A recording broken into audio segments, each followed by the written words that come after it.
Welcome to Concrete Moments, where we share real stories of faith, breakthrough, restoration, and overcoming life's hardest moments.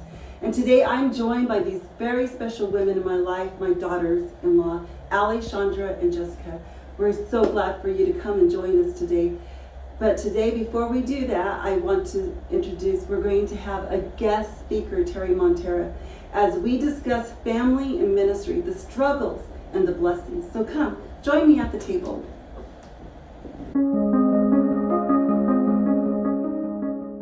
Wow, I am so excited about what we're going to discuss today with our guest. What do you think, Allie? I'm excited. I love Sister Terry. She has been such an inspiration in my life for so many reasons, and she's just got so much wisdom and knowledge, so I'm excited to hear what she has to say.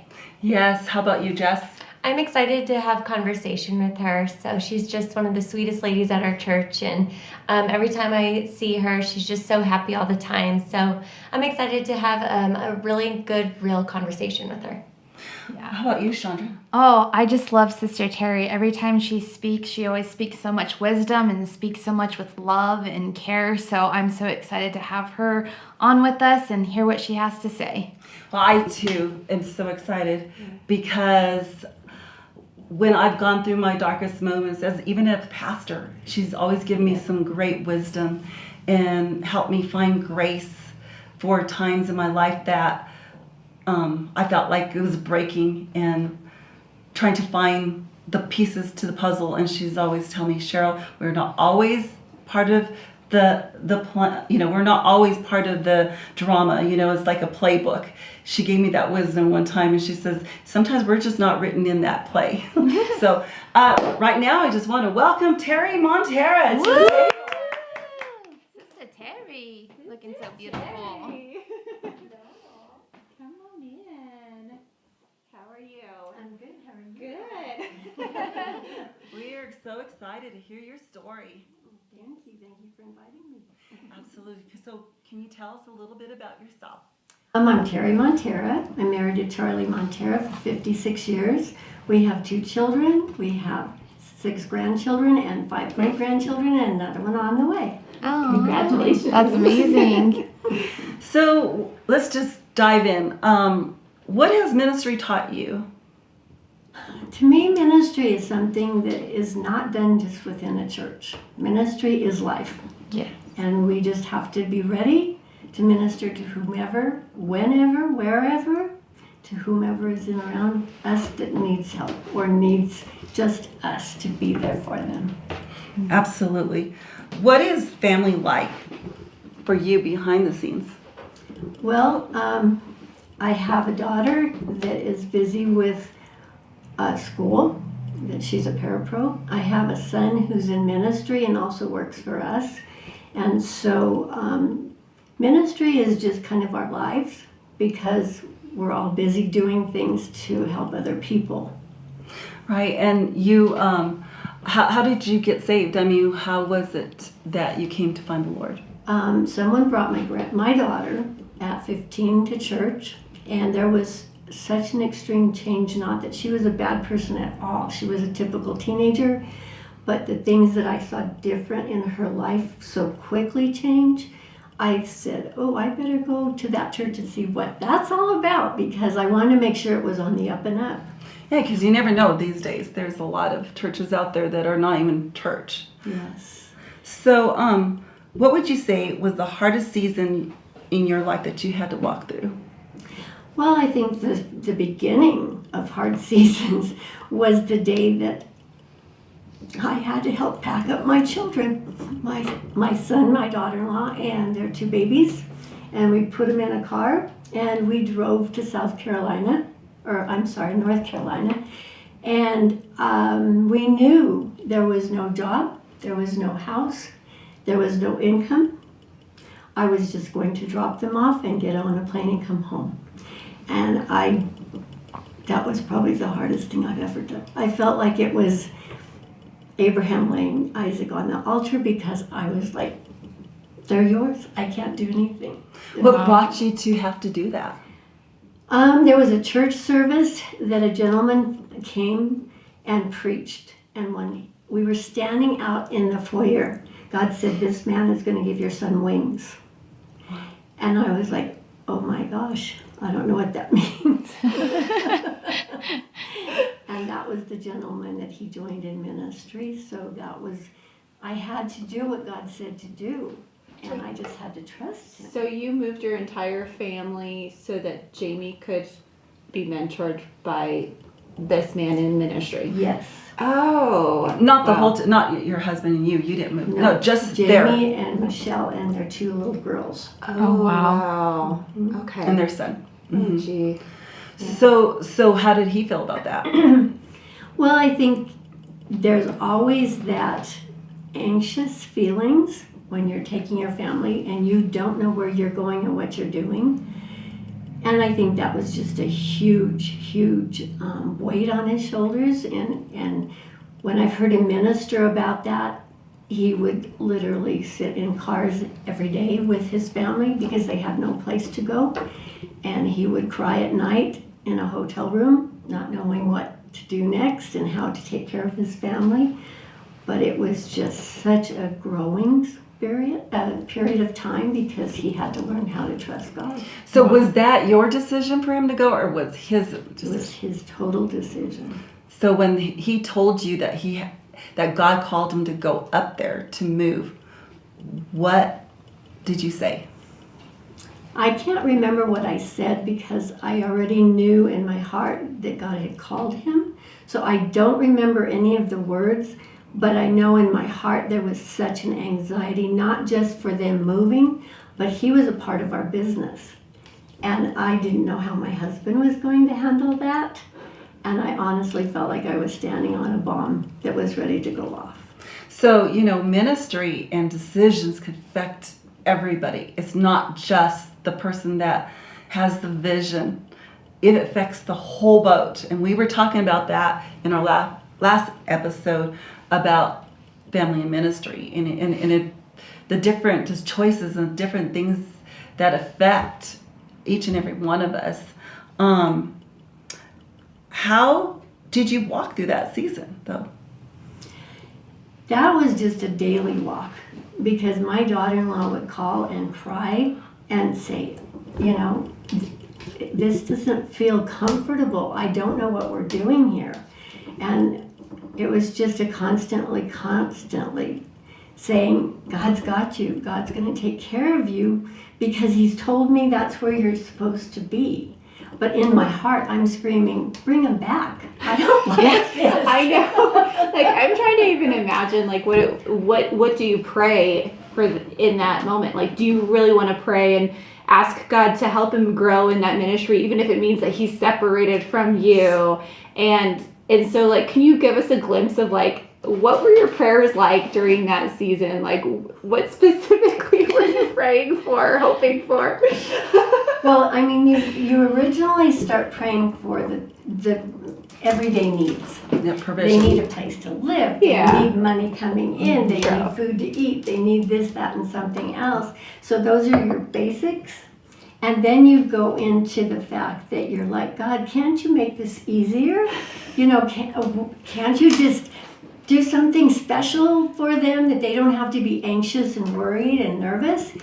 And he said, if I took all these things away from them, you would have spiritual weaklings instead of who they need to be for what they're going to walk. It's just like an egg when the babies are trying to come out of the yolk.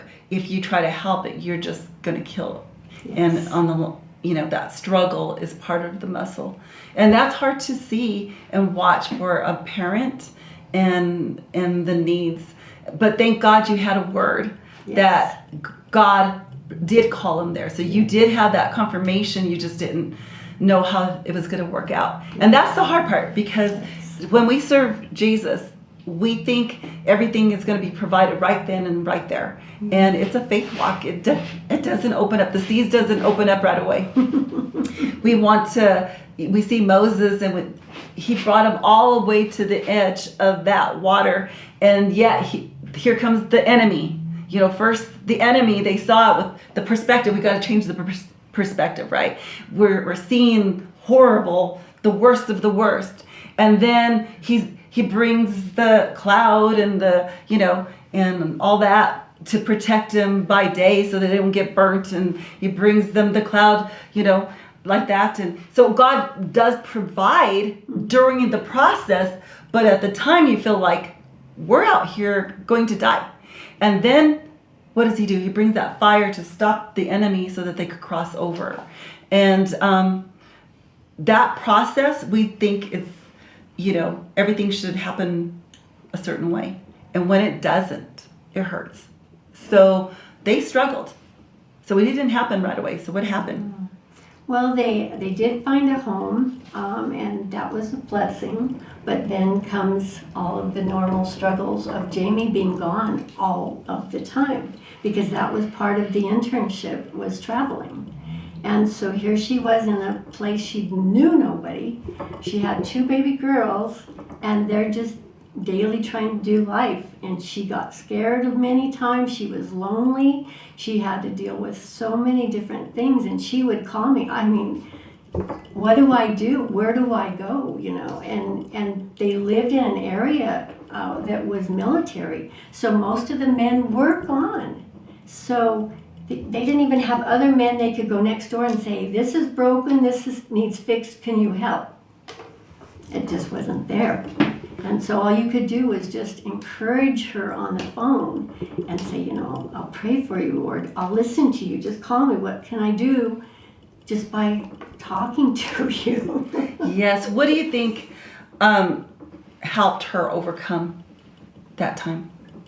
I think she grew like none other, just having to depend on herself as being the head of the household when he wasn't there, in prayer for her family. And she will be the first one to say, my family grew closer than we could ever be because we learned how to depend on each other. Yeah, so it kind of goes back to what Jessica had said in our last episode about, you got to have that good foundation. And I think that helped him be stronger later on in ministry, because he still evangelizes all over. Now they're going together, and she's also ministering. So, and now all of them are married, out in college, and they got through that. But what do you think you said to her that helped her overcome? I can't take credit for saying anything in particular. I think just telling her on a constant basis, we are here, we are supporting you, whatever you need, we are here for you, and the rest of your family is as well, but God is the one that is really here for you. And just having to encourage her when it feels very lonely and very isolated. And so I can't tell you the times I had tough conversations with her, and that's not my personality. I don't like to do that. But there were times I just have to almost say, I'm sorry, but you have to step up and do this. You're the only one these children have at this moment. Yes, and people think it's easy. It looks all fun. It looks like it.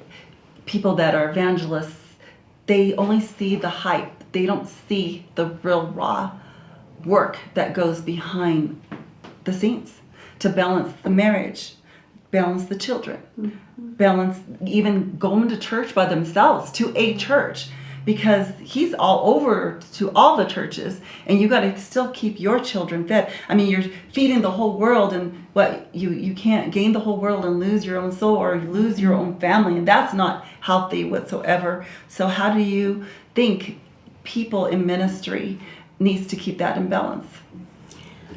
I think it takes 2. That's why Jesus sent everybody out as disciples in 2, because if you are alone, then you can get lost in the weight of it. And she came alongside of him, and she did what she had to do, and she stepped up, and she was there for the children. And Jamie always felt so sad that there were so many things that he missed in their lives growing up. And she would pick up the phone and FaceTime him and say, look, this is what they're doing, this is how it looks, and he would call them at night and pray for them as they were going to sleep, pray for them as they were getting up to go to school in the morning. They just worked as a team. Yes, that's awesome. What do you think that people misunderstand about ministry and families? I think that they, like you just said, they think it looks so glorious from the outside and so much fun, and oh, you're being in the spotlight all the time. They don't see the downtime. They don't see the struggles. They don't see the financial needs that come alongside with doing this kind of thing. And I didn't understand as a person that went to church when a ministry came in, say like someone who was traveling to a foreign country or an evangelist, and they would ask for money, and I go, I would roll your eyes and think, that's all they ever want is just money, money, money. That is how they're surviving, because they're giving their lives. They're not working other jobs most of the time, and they have to still support their families. That's a key thing. I think, a lot of people out there are saying, oh, you don't have to give tithes to church. That's Old Testament. But how are these churches going to stay opened? And they're going to be upset when there's nobody going to their hospital beds and praying or marrying them, burying them, doing all these extra stuff if you don't ever support the ministry. I know some people like to fleece the flock and they do things. It's a gimmick. I've seen that as well.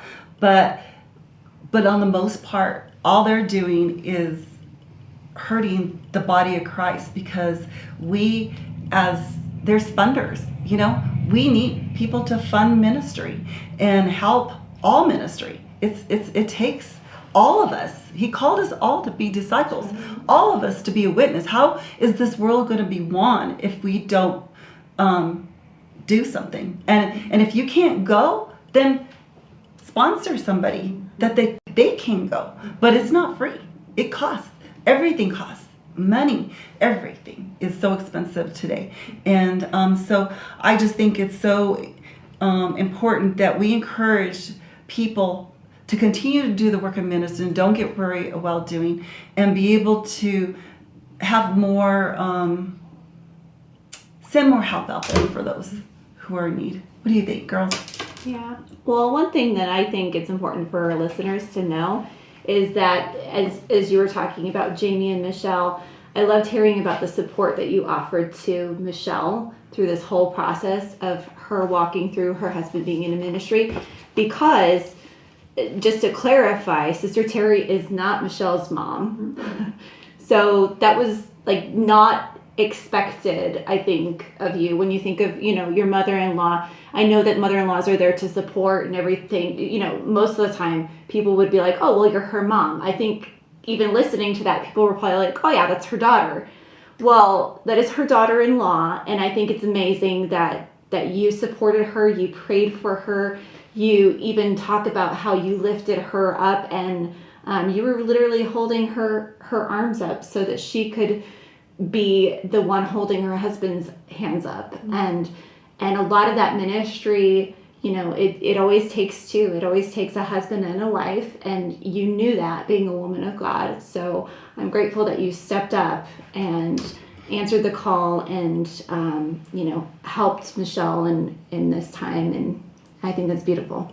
So I have a question for you. With all that being said and done, as a mother-in-law, watching your kids struggle, seeing your daughter-in-law struggle, call you crying, how did you, a lot of times go by and you're like, oh, she's so strong. But on the inside, how did that make you feel, knowing that you couldn't help them, knowing that, yes, you could encourage them, and yes, you can give them the word of God, but physically, as a mother, you see your kid without a shirt, right away you want to go buy him something. You see him without socks or shoes, you want to go get them something. You want to take care of him because that's the motherly instinct. How did you handle that, knowing that you couldn't jump in and save him? It's kind of like a game, right? You have the in players, and then you have the sidelines. When you're on the sidelines, you could see so many different things going on, and it's so hard not to jump in the game because you want to also be part of it, but then you have to be like, oh, it's not my turn yet. So how did you do that, and how did you overcome that as a mom on the sidelines? I have to say, I learned things the hard way, because there was a lot of support that we did. Okay.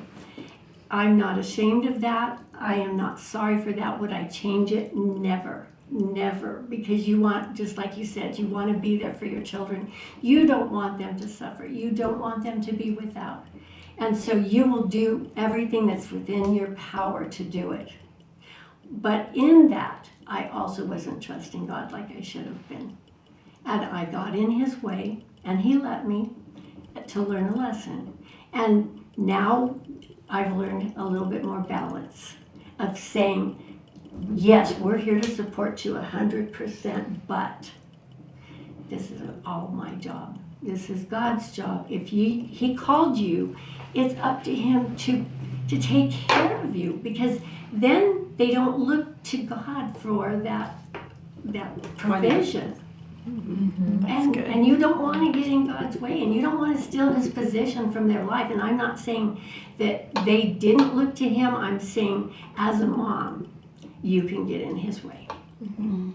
What conquering moment means personally to you? 1 year later, the day that I drove them out there, God sent me back to bring them home. Wow. It was almost to the day that I got to drive with them back home to Pueblo, and they have been here since. And so that year was such a big year for all of us, because I learned how to lay them on the altar, let go of them, leave them in God's hands to the best of my ability, but also when they came back, knowing that they weren't just mine anymore. They belonged to the world, and they had a job to do, and that I was just supposed to be on the sidelines instead of playing the game with them. And that was just amazing, because now when I get to talk to them about their ministries, I'm so excited to hear what they've experienced and the people they've touched and how their lives were changed.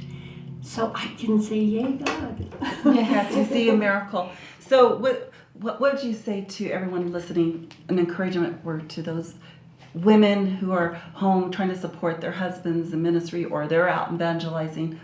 What scripture, what word would you say to them right now? Look in the camera. Proverbs 3, 5, and 6 is probably my very favorite, because it says, trust in the Lord with all your heart, and do not lean on your own understanding. In all your ways acknowledge him, and let him make your path straight.